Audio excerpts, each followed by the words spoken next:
Mau tahu bagaimana sejarah institusi kepolisian di NKRI? Tonton videonya yuk, spesial di HUT Bayangkara ke-74.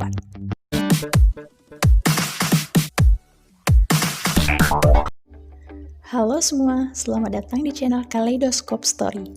Channel ini akan kasih tahu kamu info sejarah dan fakta menarik dari sebuah hari perayaan yang ada di Indonesia maupun di dunia.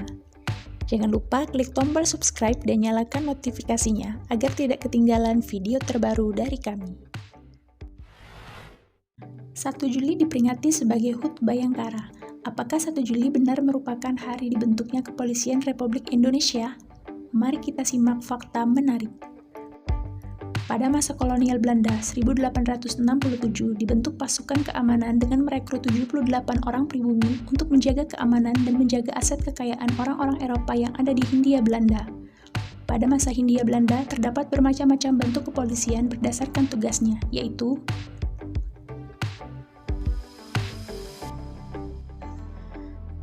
namun ditetapkan pembedaan jabatan bagi bangsa Belanda dan pribumi. Pada dasarnya, pribumi tidak diperkenankan menjabat bintara, inspektur, ataupun komisaris.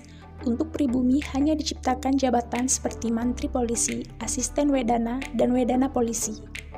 Sementara pada masa pendudukan Jepang, kepolisian Indonesia dibagi berdasarkan beberapa wilayah, yakni Kepolisian Jawa dan Madura yang berpusat di Jakarta, Kepolisian Sumatera yang berpusat di Bukit Tinggi, Kepolisian Wilayah Indonesia Timur yang berpusat di Makassar, dan Kepolisian Kalimantan yang berpusat di Banjarmasin. Masing-masing kantor polisi dikepalai oleh seorang pejabat polisi dari orang pribumi, namun selalu didampingi oleh pejabat Jepang yang disebut Shidokan, yang berkuasa dari kepala polisi.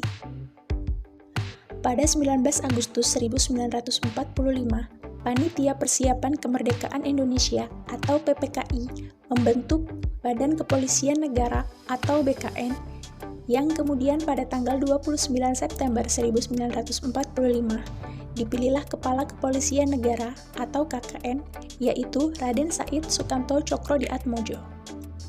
Akhirnya, pada tanggal 1 Juli 1946, dikeluarkan penetapan pemerintah tahun 1946 nomor 11/S.D, jawatan kepolisian bertanggung jawab langsung kepada Perdana Menteri.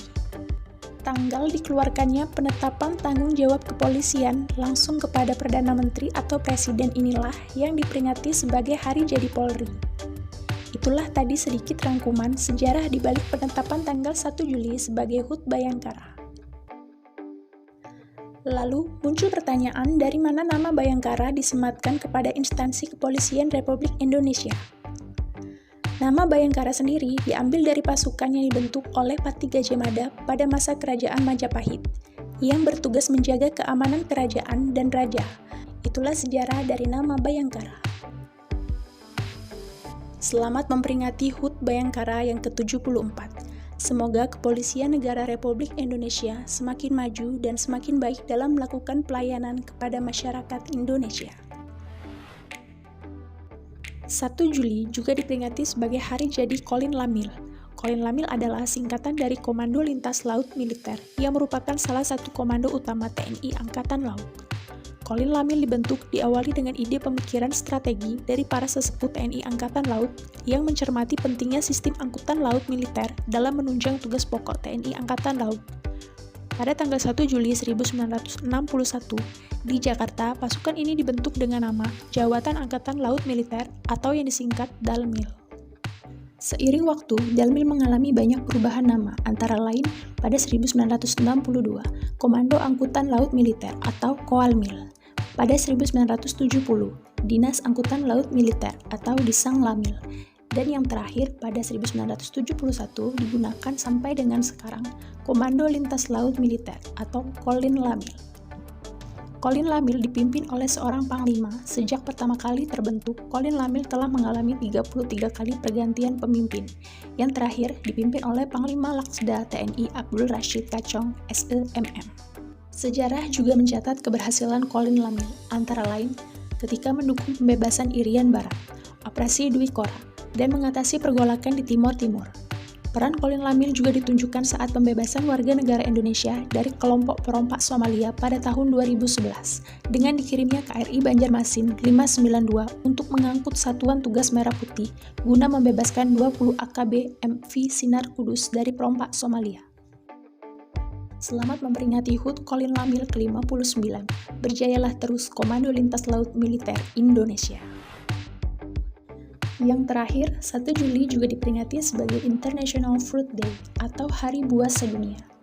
Peristiwa ini pertama kali berlangsung di Mauerpark, Berlin, Jerman pada tahun 2007.